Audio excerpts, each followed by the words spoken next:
God. Yes. But I give honor to I am that I am God, to his Son of life, Jesus, and to the gift of the precious black Holy Ghost. Amen. Giving honor to my leader, none other than the royal priest Meshach. And I give a great and special honor to the one that set me down in the class school of wisdom. The one that began to teach me back to myself. The one that even helped me to occupy another man. None other than the Candace Queen Rachel. But on this evening, I just want to say thank you. I began to meet her in around April 18, 1970. And I know when Mama brought me home, she began to say, where did this baby come from? But I think I am that I am God. Even as we grew up as kids, we couldn't curse and do everything in front of our older sisters. And then when I got to be of age, I was just like, we only 6 years apart. I mean, but I think I am that I am God because we were not allowed to do certain things in our home. And I think I am that I am God even as my sister began to step out on this journey 22 years ago. I can remember me and my sister and my mama having a conversation. And I began to say they done lost their mind. They letting all these people run through their houses and tear up everything in their house. But I think I am that I am God because one day I had to be one that sat on the mercy seat. And that mercy seat happened to be in the basement of their home. And I understood then because when I came, I needed them. And I think I am that I am God. Even down the road, I began to watch my sister, even as we were sisters, and then she became my teacher. And then after she became my teacher, I let the sister thing go because I had a different reverence for them. And I think I am that I am God. I can remember one time I went to the hospital, and one thing about my sister, no matter what I went through in my life, she always said it's going to be all right. But when I was at that moment, I didn't feel like it was going to be all right. And I could hear Prophet Meshach on this morning say sometimes you just fall out. Even if you know faith and you sit on the mercy seat, sometimes some things hit you where you just fall out and you forget to tell God thank you. But I think I am that I am God. I went to the doctor and they began to keep me for a couple of days, and then they began to come back with a diagnosis and say, you got MS. And I said, that was one of them days I fell out. I said, oh Lord, no, this can't happen. But I called my sister up and I began to say, this is what they saying that I got. She began to say, girl, don't worry about that. I'm like, they doctors, that's what they said. But I think I am that I am God. She began to say, don't worry about it. So we began to get a follow-up appointment, and she began to tell me about a dream she had about two birds sitting on the windowsill. And I think I am that I am God because the next day I went out to dinner and it was cold outside, and it was two birds sitting by my car, but me still being nervous because I got to go to this doctor's appointment on Tuesday, and they going to come back and tell me the same thing the other doctor said. So my sister goes into the kitchen and make up some tea. And boy, was it nasty. But I began to say, I'm going to drink this tea because I got to live. But I think I am that I am God as we began to travel to the doctor's office, and I began to be real nervous. But she was singing in the car. And it's like, they about to give me this sentence, and she's singing all in the car. I don't even want to talk.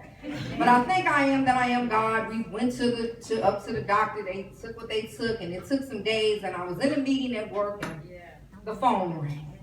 I said, I got to excuse myself from, I put up that Baptist index finger, and I said, I got to excuse myself from the meeting. And the doctor said, the tests are back, and I was like, oh God. And she said, I don't know what them other doctors was talking about because the counts that came back is normal, and I don't even understand how they came up.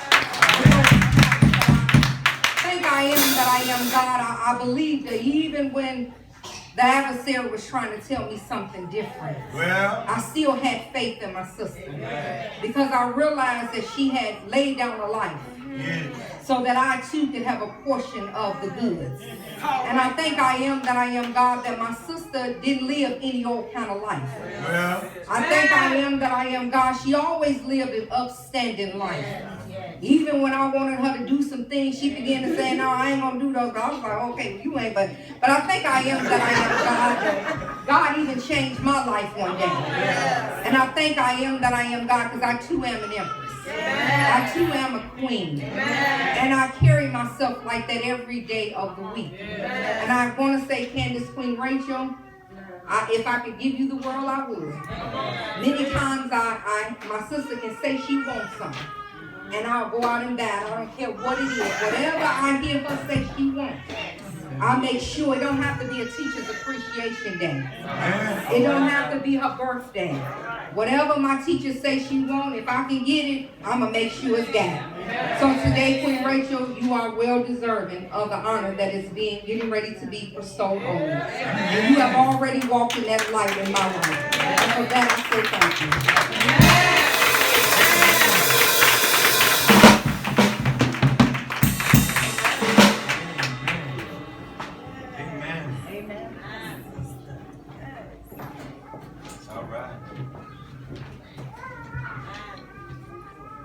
Giving honor to God.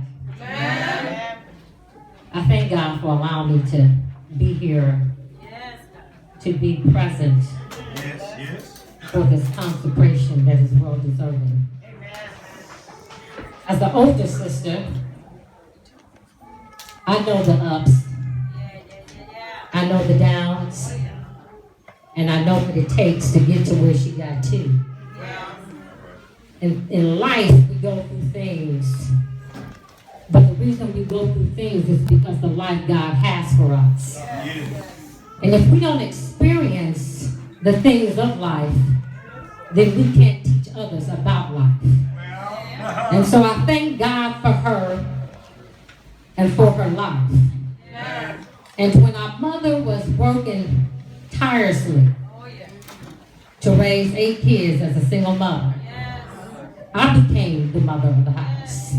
Wow. And with my mother being away, I've been sick for 2 days, not able to move, but I would not miss making it here to be part of this.